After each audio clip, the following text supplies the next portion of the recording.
సంపూర్ణ మద్యపాన నిషేధం కోసం అలుపెరగని పోరాటం చేసిన దూబగుంట రోసమ్మ తుదిశ్వాస విడిచారు.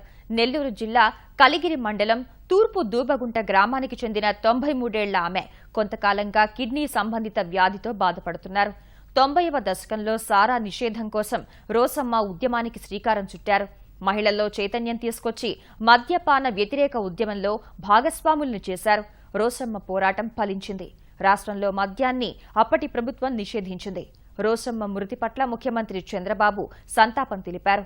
ఆమె మహిళా లోకానికి ఆదర్శంగా నిలిచారని అన్నారు.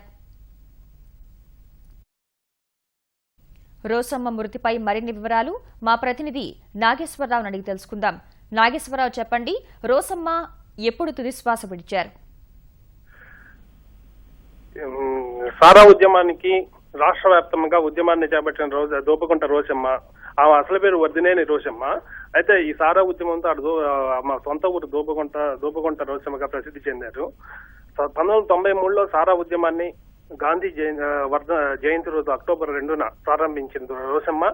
అంటే అక్షర దీపం అనే ఒక అక్షర దీపం అంటే మహిళలు రాత్రి వేళల్లో విద్య నేర్చుకోవడానికి వెళ్లే దాంట్లో పుస్తకంలో సీతమ్మ కథ అనే దానితో స్ఫూర్తి పొందిన రోసమ్మ అప్పటి నుంచి సారా ఉద్యమం చేపట్టాలని ఒక ఆలోచన మధ్యలో వచ్చింది.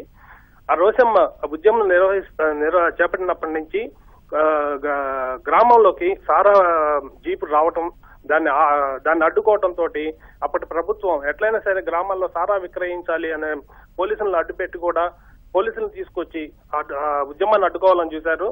అయినా కానీ రోసమ్మ దానికి వెరవకుండా ఆ గ్రామంలో అందరికీ ఒక కట్టుబాటు నేర్పించి ఉద్యమానికి ఆజ్యం పోశారు. అప్పటి నుంచి ఉద్యమం చేపట్టిన రోసమ్మ గత 2 ఏళ్లుగా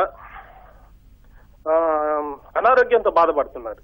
అంటే కిడ్నీ సంబంధించిన వ్యాధితో బాధపడుతూ డయాలసిస్ తో, అంటే ప్రభుత్వ సాయంతో కూడా డయాలసిస్ తీసుకుంటున్నారు.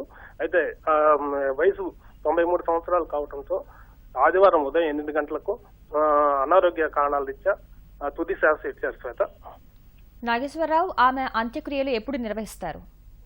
అంత్యక్రియలు ఈ రోజు నిర్వహించడానికి కుటుంబ సభ్యులు, ఆమెకి 2 పిల్లలు, 2 కొడుకులు, కూతురు ఉన్నారు.